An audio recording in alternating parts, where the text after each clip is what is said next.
Hello बच्चों, कैसे हैं आप सब? बढ़िया। बच्चों, आज हम लोग अपना डे 6 कर रहे हैं और डे 6 में आज हमारा चैप्टर नंबर 3 कंप्लीट हो जाएगा बच्चों।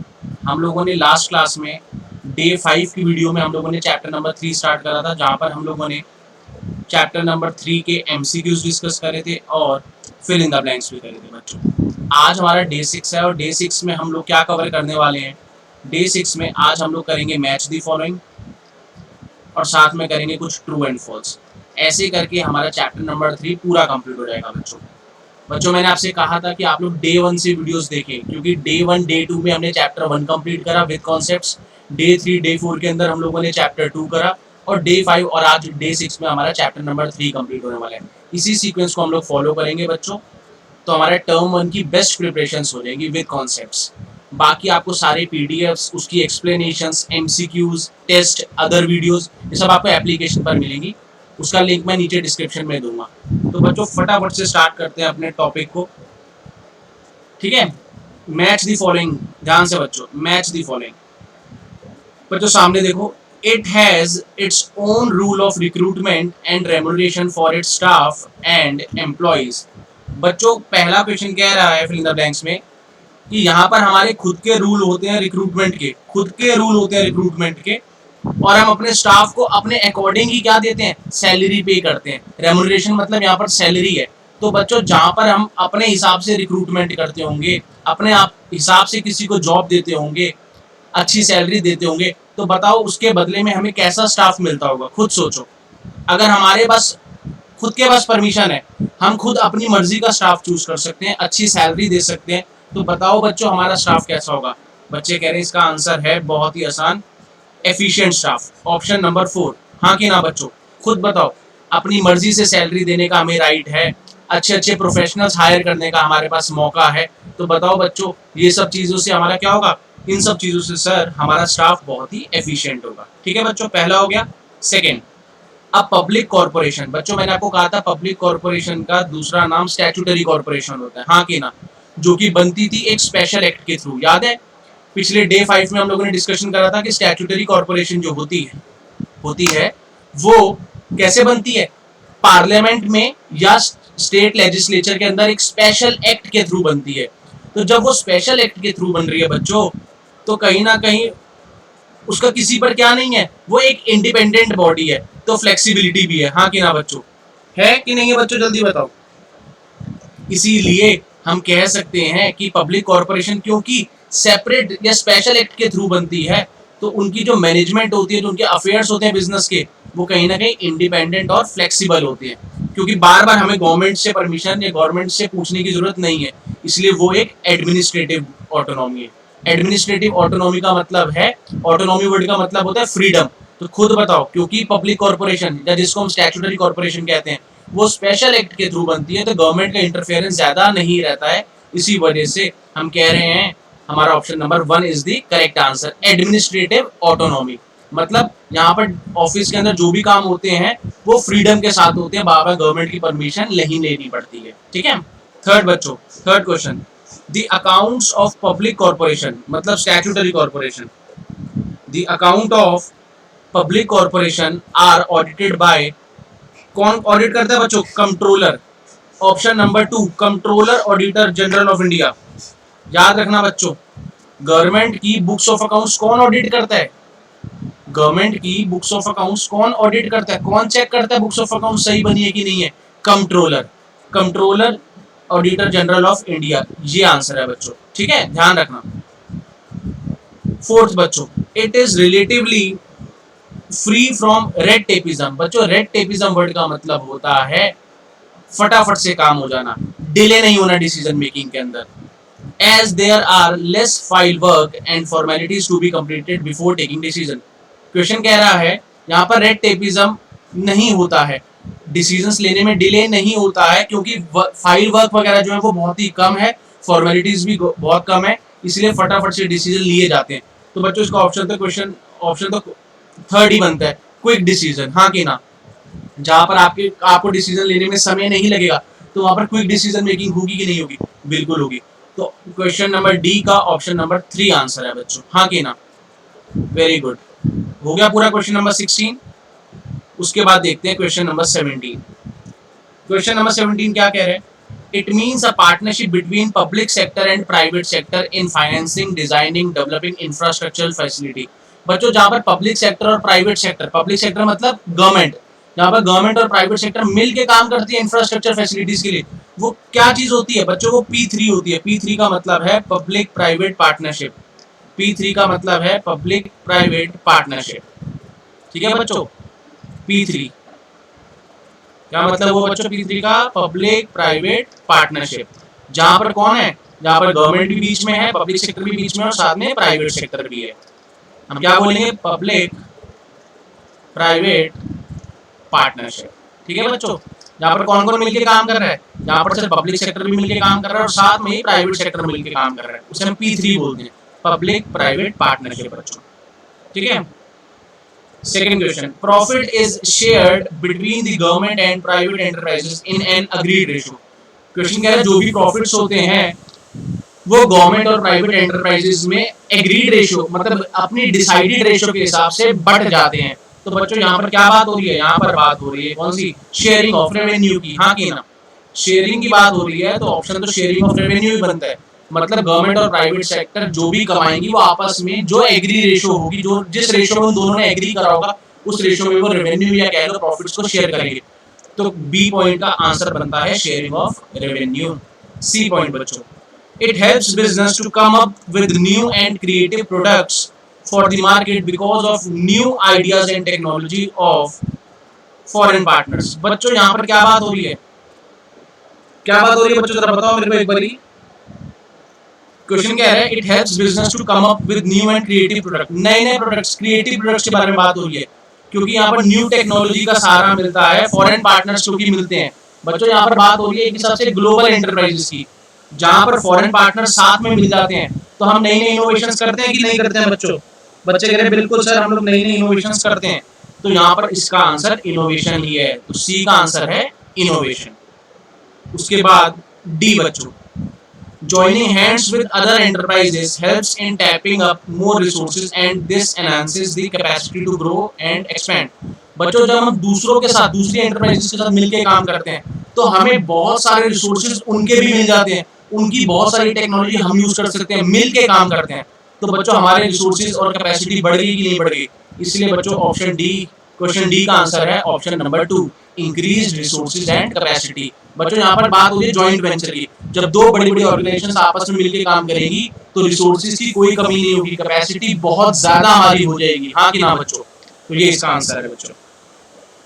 उसके बाद बच्चों 18, the headquarters of a multinational company are located in one country. बच्चों जो मल्टीनेशनल कंपनी होती है ना, ध्यान से सुनना, मल्टीनेशनल कंपनी उसका मेन ऑफिस मान लो कहां पर है? यूएसए में, जहां से उसने अपना बिजनेस स्टार्ट करा था उसे हम हेडक्वार्टर या हेड ऑफिस बोलते हैं। और बाकी अदर अदर कंट्रीज में उसकी ब्रांचेस होती है, मान लो इंडिया, चाइना। तो बच्चों क्वेश्चन क्या कह रहा है? क्वेश्चन कह रहा है हेडक्वार्टर ऑफ मल्टीनेशनल कंपनी एक कंट्री में लोकेटेड होती है, उसे क्या कहते हैं बच्चों? उसे होम कंट्री बोलते हैं। जैसे हमारे एग्जांपल में यहाँ पर बनेगा यूएसए, यूएसए होम कंट्री है जहां से बिजनेस स्टार्ट हुआ था, बाकी तो सब उसकी ब्रांचेस हैं, तो यूएसए उसकी होम कंट्री होगी। तो हमारा आंसर क्या है? मल्टीनेशनल कंपनी का जो हेडक्वार्टर होते हैं जिस कंट्री में होते हैं जहां से बिजनेस उन्होंने कभी अपना स्टार्ट करा था वो कहलाती है होम कंट्री। बाकी अदर कंट्रीज के अंदर तो उनकी ब्रांचेस या उनकी फ्रेंचाइजीज होती है ना बच्चों।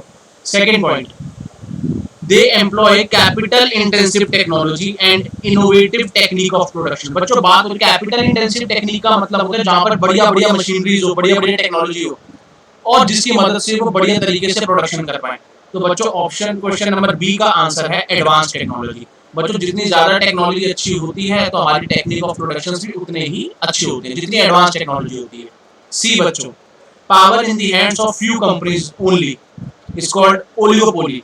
बच्चों ओलिगोपोली का मतलब होता है वो मार्केट सिचुएशन, ओलिगोपोली का मतलब होता है वो मार्केट सिचुएशन जहां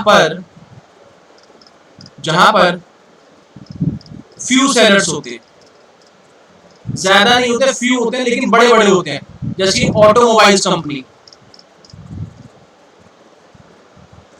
सीमेंट कंपनीज, ये बहुत कम है बच्चों, 7-8 होंगी, ज्यादा से ज्यादा पूरी इंडिया में 10 होंगी, 12 होंगी। है बहुत कम, लेकिन साइज में क्या है, बहुत ही बिग। तो जहां पर फ्यू सेलर्स की बात आ जाती है लेकिन होती वो साइज में क्या है, बिग, तो बच्चों वो कहलाती है ओलिगोपोली। क्या कहलाती है, ओलिगोपोली। तो हमारा आंसर यहाँ पर ओलिगोपोली है, क्योंकि फ्यू कंपनीज की बात हो रही है। ये है बहुत कम मार्केट के अंदर, इस तरीके के सेलर्स बहुत कम है। ऑटोमोबाइल्स कितनी कंपनी है, सीमेंट की कितनी कंपनी है, लेकिन बच्चों इनका साइज बहुत ही बिग होता है। कहलाती क्या है ये, ओलिगोपोली। लास्ट है बच्चों यहाँ पर क्वेश्चन नंबर 18 का, a company has branches, factories and workshops in different countries. वो कौन सी कंपनीज होती हैं जिनकी branches, workshops different different countries में होती हैं बच्चों? वो मल्टीनेशनल कंपनी होती है। हमने सीखा है मल्टीनेशनल कंपनी वो कंपनी होती है जिसका हेड ऑफिस होता है जहां से उन्होंने अपना बिजनेस स्टार्ट करा होता है, बाकी दूसरी कंट्रीज में उनकी ब्रांचेस वगैरह, उनके वर्कशॉप्स, उनकी फैक्ट्रीज काम कर रही होती है। उसे हम बोलते हैं मल्टीनेशनल कंपनी। मल्टी का मतलब ये होता है एक से ज्यादा कंट्रीज में जिनका काम चल रहा है, उसे हम लोग मल्टीनेशनल कंपनीज कहते हैं बच्चों। वेरी गुड बच्चों। Question number 19, the branches of MNC spread in different countries are controlled and managed from the headquarter located in home country। बच्चों क्या ये स्टेटमेंट सही है? पहले तो ये देखो कि जो MNC है उसकी जो ब्रांचेस होती हैं वो डिफरेंट कंट्रीज में होती हैं, बिल्कुल सही। और वो कंट्रोल होती है headquarter located in the home country. ऐसा है कि नहीं है? बिल्कुल बच्चों। कहने का मतलब क्या है कि ये देखो, ध्यान से सुनना बच्चों। मान लो बच्चों यूएसए हेड ऑफिस है, इसकी एक ब्रांच इंडिया में है और एक ब्रांच मान लो चाइना में है।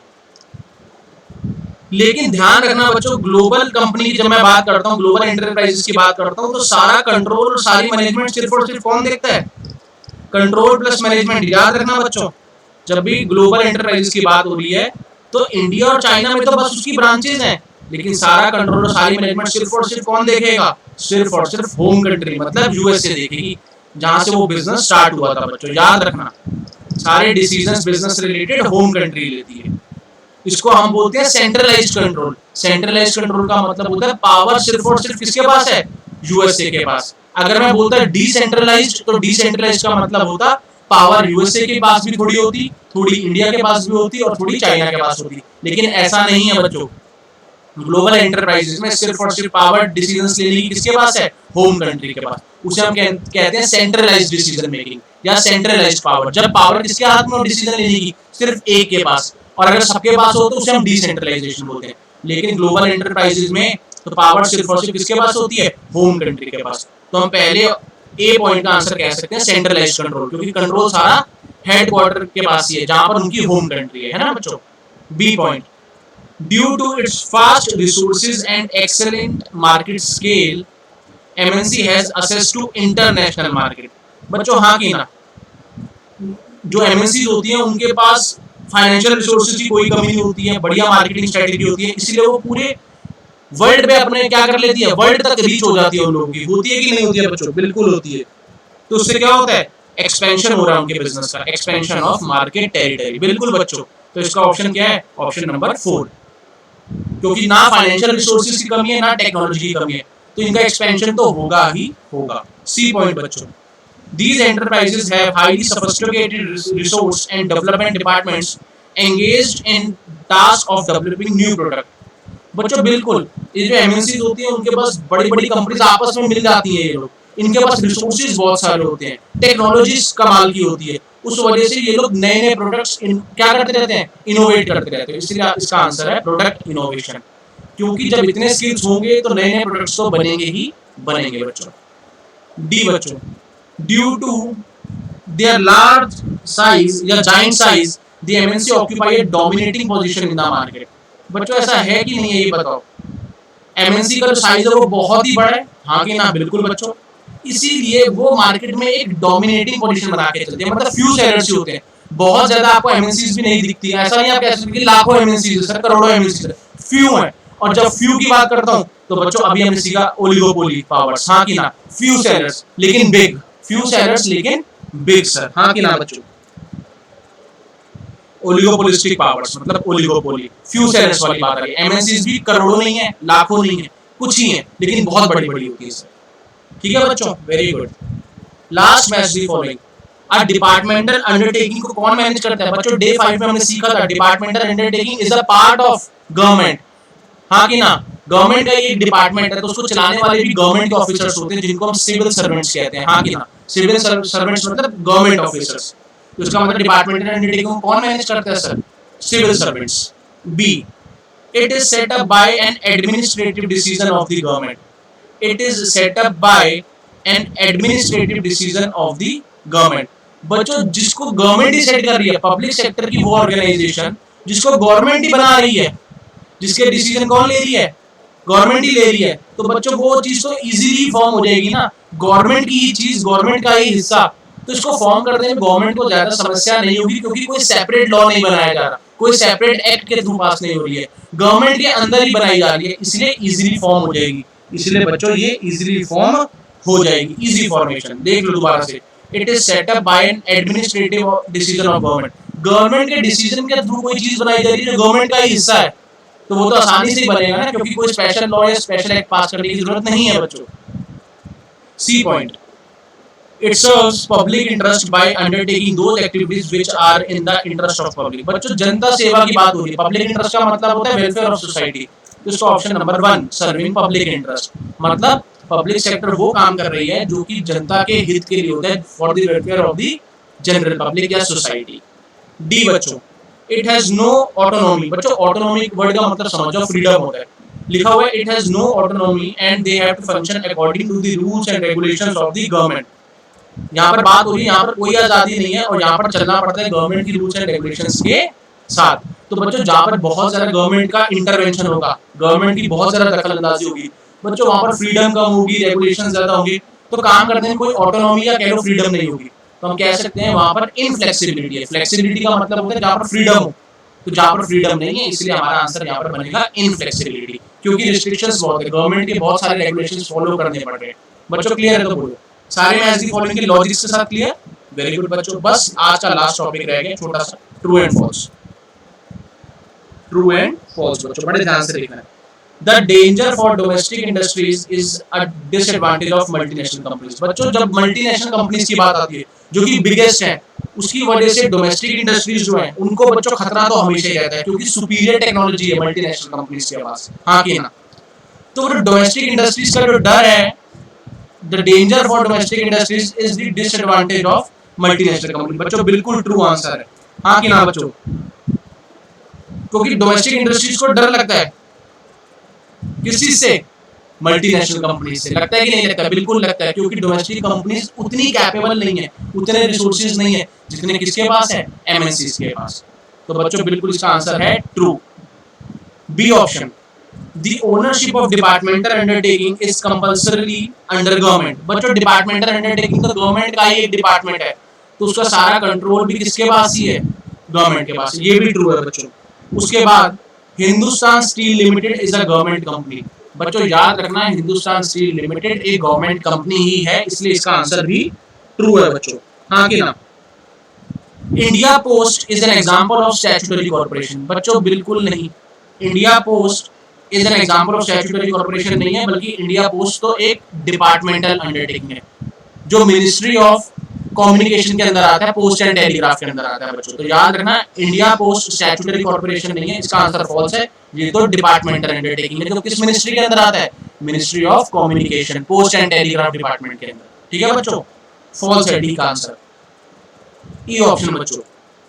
Departmental undertaking is answerable to parliament. Departmental undertaking बच्चों, डिपार्टमेंटल अंडरटेकिंग बिल्कुल गवर्नमेंट का ही पार्ट है, इसीलिए वो गवर्नमेंट की तरफ आंसरेबल होगा, और गवर्नमेंट की तरफ भी आंसरेबल होगा, जनरल पब्लिक की तरफ भी आंसरेबल होगा, कहाँ के किसके थ्रू? पार्लियामेंट के थ्रू। बच्चों जितने भी गवर्नमेंट ऑर्गेनाइजेशंस हैं, जितने भी गवर्नमेंट डिपार्टमेंट्स हैं, इनको जवाब देना पड़ता है, आंसरेबल होते हैं ये लोग, और इनको अपनी बात पार्लियामेंट के थ्रू बाकी लोगों तक पहुंचानी होती है। तो ये ट्रू है बच्चों, हाँ कि ना। A government F point, a government hospital comes under public enterprises। बच्चों वैसे तो पब्लिक एंटरप्राइजेस का मतलब क्या होता है? वो सेक्टर जिसको गवर्नमेंट मैनेज करता है। तो बहुत बच्चे कहेंगे गवर्नमेंट हॉस्पिटल पब्लिक एंटरप्राइज तो हुआ, बच्चों बिल्कुल नहीं। ध्यान रखना पब्लिक एंटरप्राइजेस हमेशा वो एंटरप्राइजेस होती हैं जो ऑपरेट हो रही हैं सोसाइटी में, कुछ ना कुछ फाइनेंशियल रिसोर्सेज अर्न करने के लिए, कुछ ना कुछ रेवेन्यू अर्न करने के लिए, साथ में जनसेवा, साथ में कुछ पैसा कमाना। लेकिन जो गवर्नमेंट हॉस्पिटल्स है बच्चों, उनका पर्पस बिल्कुल भी पैसा कमाना नहीं है, इकोनॉमिक एक्टिविटी नहीं है। इसीलिए हम कभी नहीं कहेंगे कि गवर्नमेंट हॉस्पिटल एक पब्लिक एंटरप्राइज है, क्योंकि पब्लिक एंटरप्राइज भले ही गवर्नमेंट एंटरप्राइज होती है, लेकिन उनका पर्पस होता है पैसा कमाना। लेकिन गवर्नमेंट हॉस्पिटल का पर्पस पैसा कमाना नहीं होता है, इसलिए गवर्नमेंट हॉस्पिटल पब्लिक एंटरप्राइज नहीं कहलाती है। याद रखना, पब्लिक एंटरप्राइज वो एंटरप्राइज गवर्नमेंट की जिसका पर्पस थोड़ा पैसा कमाना होता है बच्चों, ताकि इकोनॉमी अच्छे से रन हो, प्राइवेट और पब्लिक के साथ मिलके। Next, life insurance corporation LIC of India is an example of statutory corporation. बच्चों आंसर बिल्कुल ट्रू है। स्टैट्यूटरी कॉर्पोरेशन है जो कि स्पेशल एक्ट के थ्रू बनाई गई थी, पार्लियामेंट में एक्ट पास हुआ था तो LIC बनी थी। और जो भी लॉ स्पेशल एक्ट के थ्रू बनते हैं वो स्टैट्यूटरी कॉर्पोरेशंस कहलाते हैं। LIC एक स्टैट्यूटरी कॉर्पोरेशन है बच्चों, याद रखना। Last point, government company is established under a special act of parliament. बच्चों बिल्कुल भी नहीं, बिल्कुल भी नहीं। गवर्नमेंट कंपनी स्पेशल एक्ट के थ्रू नहीं बनती है। गवर्नमेंट कंपनी तो वो कंपनी होती है जहां पर कम से कम सेंट्रल गवर्नमेंट या स्टेट गवर्नमेंट या दोनों का मिला के 51% से ज्यादा पैसा लगाओ। ऐसी कोई भी कंपनी को हम गवर्नमेंट कंपनी कहते हैं। हमने डे 5 में भी सीखा था, उसको देखोगे तो और अच्छे से क्लियर हो जाएगा। गवर्नमेंट कंपनी कौन सी कंपनी है? जहां पर, ध्यान से देखो, एक बार मैं बता देता हूँ दोबारा से। गवर्नमेंट कंपनी सर वो कंपनी है जहां पर सरकार का कम से कम गवर्नमेंट का कम से कम कितना पैसा लगाओ? 51% से ज्यादा, या कम से कम सरकार का 51% तो लगा ही होना चाहिए। 51% से ज्यादा होगा तो बड़ी अच्छी बात है। मतलब मान लो अगर 70% है तो 70% मान लो अगर स्टेट गवर्नमेंट का है या सेंट्रल गवर्नमेंट का है, बाकी भले ही प्राइवेट वालों का क्यों ना हो, लेकिन क्योंकि 51% से ज्यादा हिस्सा सरकार का है, इसलिए हम इसको गवर्नमेंट कंपनी बोलते हैं। तो बच्चों गवर्नमेंट कंपनी तो ये होती है, और ये कोई स्टैट्यूटरी कॉर्पोरेशन नहीं होती है, क्योंकि ये स्पेशल एक्ट के थ्रू नहीं बनती है। तो ये आंसर बच्चों हमारा फॉल्स है। हाँ जी बच्चों, तो देखो फटाफट से हम लोगों ने अपना चैप्टर नंबर 3 आज कंप्लीट कर लिया डे 6 के अंदर। ठीक है बच्चों, तो डे 6 में हमने निपटा डाला सर अपना चैप्टर 3, और इसी की थ्रू हम लोगों ने अपना 50% सिलेबस बच्चों टर्म 1 का कंप्लीट कर लिया। क्या बात है बच्चों, बहुत बहुत कॉन्ग्रेचुलेशंस। बच्चे कह रहे हैं सर मजा आ गया, डे 1 से जर्नी स्टार्ट करी थी सर, डे 1 डे 2 में निपटाया अपना चैप्टर 1, डे 3 डे 4 में निपटाया चैप्टर 2, और डे 5 और डे 6 में आज हमने निपटा दिया अपना chapter number 3। Sir 50% term 1 syllabus complete sir. बच्चे कह रहे इतनी खुशी सर क्या बताएं। तो बच्चों बहुत बढ़िया है, आज 50% सिलेबस कर दिया बच्चों। हम लोग अकाउंट्स की वीडियोस भी लाने वाले हैं। पहले अपने BST को निपटाते के साथ ही हमारे अकाउंट्स की लेक्चर्स भी आएंगे, जो कि फटाफट से कॉन्सेप्चुअल इसी तरीके से क्लियर होने वाले हैं बच्चों। तो बच्चों आपको डाउनलोड कर लेनी है एप्लीकेशन, ये बिल्कुल नहीं भूलना है बच्चों, डाउनलोड करेंगे, क्योंकि वहीं से हमें PDFs मिलती हैं जो अभी हम डिस्कस कर रहे थे, उनके एक्सप्लेनेशंस के आंसर बच्चों, और other MCQs, other videos, detailed videos जिस बच्चे को और डिटेल में पढ़ना है। बच्चों बहुत ध्यान से करना है, सब कुछ बहुत ही आसान है, बहुत मजे से सीखो। क्योंकि जो आप लोग चाहते हैं ना कि सर हमारे MCQs अप्लाई हो जाए, हमारी केस स्टडीज हो जाए, हमारे ट्रू फॉल्स हो जाए, मैथ्स फॉलोइंग हो जाए, वो बिना कॉन्सेप्ट्स के नहीं हो सकते हैं। तो बस ऐसे लग रहा हो 50% कोर्स कंप्लीट कर लिए डे 6 के अंदर, 6 दिनों के अंदर आधा BST का कोर्स कंप्लीट। तो बच्चों सोचो अगले आने वाले और 6 दिनों में हम अपने पूरे BST के सिलेबस को निपटाने वाले हैं। बच्चों कितनी बढ़िया बात है ना। कोरोना के इस पीरियड में देखो कितने अच्छे तरीके से हम लोग पढ़ाई कर रहे हैं, लेकिन आपका कॉन्ट्रीब्यूशन मेन है बच्चों। आप अगर मेरे साथ साथ चलेंगे तो आपको मजा आएगा, मजे के साथ साथ आपके कॉन्सेप्ट स्ट्रॉन्ग होंगे। ठीक है, तो बच्चों आज के लिए इतना ही है। डे 7 जो हमारा होगा उसमें हम अपना न्यू चैप्टर नंबर 4 स्टार्ट करेंगे बच्चों। बस अभी पहले ये पूरे डे 1 से डे 6 तक की वीडियोस देखो, उसको कहीं लिखो, बिल्कुल पक्का करो, मुझे कमेंट करो फिर कि सर हमारी पूरी तैयारी, हमारा पूरा 50% सिलेबस सॉर्टेड हो चुका है सर। ठीक है बच्चों, और बच्चों एप्लीकेशन में चैप्टर 1 से चैप्टर 6 तक टर्म 1 के पूरे सिलेबस के बहुत सिंप्लीफाइड नोट्स हैं, उसको डाउनलोड करो बच्चों, बिल्कुल फ्री ऑफ कॉस्ट है। नहीं तो मेरा व्हाट्सएप नंबर नीचे है, वहां से नोट करो, फिर मैं आपसे शेयर करता हूँ कोई अगर इन्फॉर्मेशन में आपको प्रॉब्लम आ रही है तो। आज के लिए इतना ही है बच्चों, गुड डे बच्चों, बाय बाय।